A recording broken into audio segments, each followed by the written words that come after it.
I want to transition to the ports of entry, especially with a focus on the land ports of entry and the dire need to upgrade, expand, and modernize them.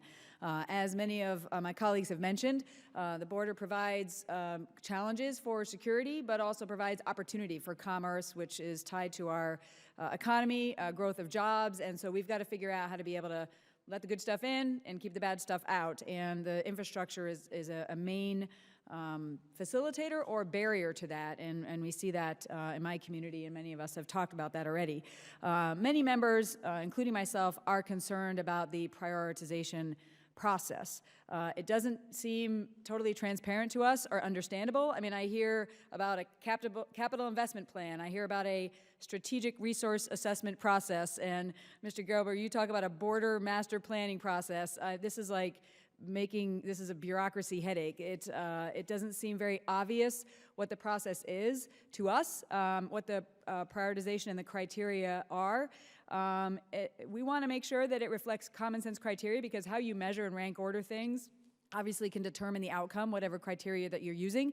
You know, the obvious things of wait times and the amount of traffic that's going through and increasing seem to be obvious, but as we've mentioned here already, the opportunity cost of what's not coming through, how people are changing their behavior, businesses are not growing. We hear about this all the time in our community. Businesses that want to expand, but because they know they're bottlenecked related to coming through the Douglas Port of Entry, they're not going to be able to expand. People that are choosing not to come over and spend money or shop because the time is money, and so how do you measure opportunity cost? How do you measure whether you have a partner on the Mexican side as well related to the government or landowners? Talk me through this process, and what can we do to make it more transparent and understandable for us? So I'll start with that and then throw it to Mr. Gelber. So again, the different environments, and you focused specifically, I think, in the land ports of entry, so that's where I'll focus the assessment.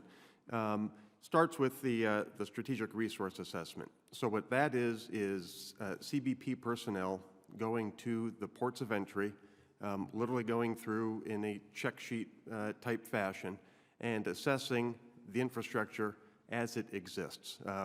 Walking around, actually looking at the facility, how the traffic flows through the facility, looking at issues like the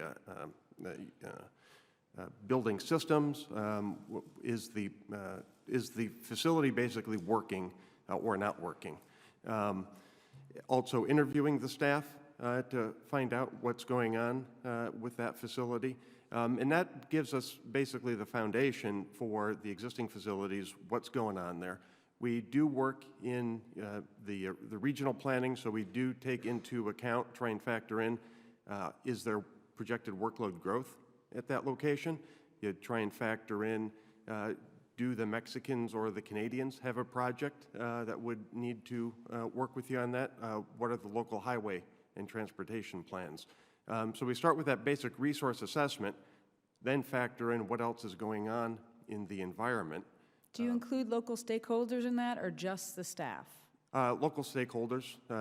So we're trying to get the various locations, we're trying to plug into the regional planning, which usually is going to involve the local community and the Department of Transportation as a part of that conversation. And how often do you do this? Once a year when you update your 5-year plan, or? So I would say a lot of the conversation is ongoing. The strategic resource assessments and actually going out and doing that kind of physical inspection only happens every few years. The actual working with GSA on how much, what the top priorities would be is an ongoing basis, but results in an annual plan. Do you know the last time that you did that at the Douglas Port of Entry? Last year.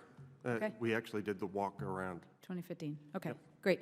As you know, the Douglas Port of Entry has needed modernization for many years. From our perspective, has tremendous shortfalls and limitations to it.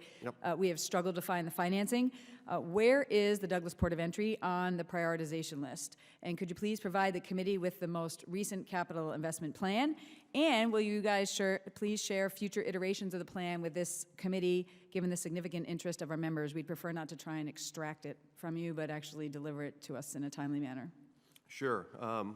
So we will provide the list. authorization bill that Congress recently passed actually requires us to provide that to you, and so of course we will do that. So when are we going to get it?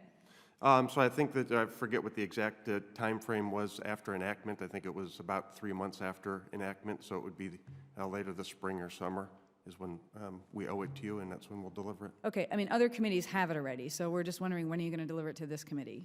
So the other, so that would be a different report. That would be Okay. the 5-year, or the annual 5-year plan. Okay. And again, we can work with the other committees to make sure there's no objection on their part to us sharing that information with this committee as well. Okay, and can you share where Douglas is on your prioritization plan and how you came to that conclusion? Sure. So Douglas will be in the upcoming plan. We recognize it as one of the top infrastructure needs that we have. As you have mentioned, the facility is very inadequate. It's old. It fails on multiple counts to be the kind of facility that we want to provide. And in the upcoming 5-year plan, I expect Douglas will be a part of one of the projects that we seek funding for. It's one of our higher priorities. Upcoming meaning the one that you've produced already and delivered to the other committees? So the 2016 plan has not yet come up to the committees, and Okay. so that's working its way through that black hole that you referred to earlier, and Douglas is on that list. Okay, we look forward to following up with you. And we don't have time in this just 5 minutes, but I really look forward to working with both GSA and CBP to better understand the criteria that you're using, so that we can, feel more confident that it's a transparent process. Again, we hear anecdotes that sometimes if, local governments are helpful or not helpful, there's some subjective elements there that move projects up or down the list. We just want to understand what's objective, what's subjective, so that we can have confidence in the prioritization process. I know I'm way over my time again, but I have lots more questions, but I'm going to hand it over to Mr. Higgins for a little while. Thank you very much.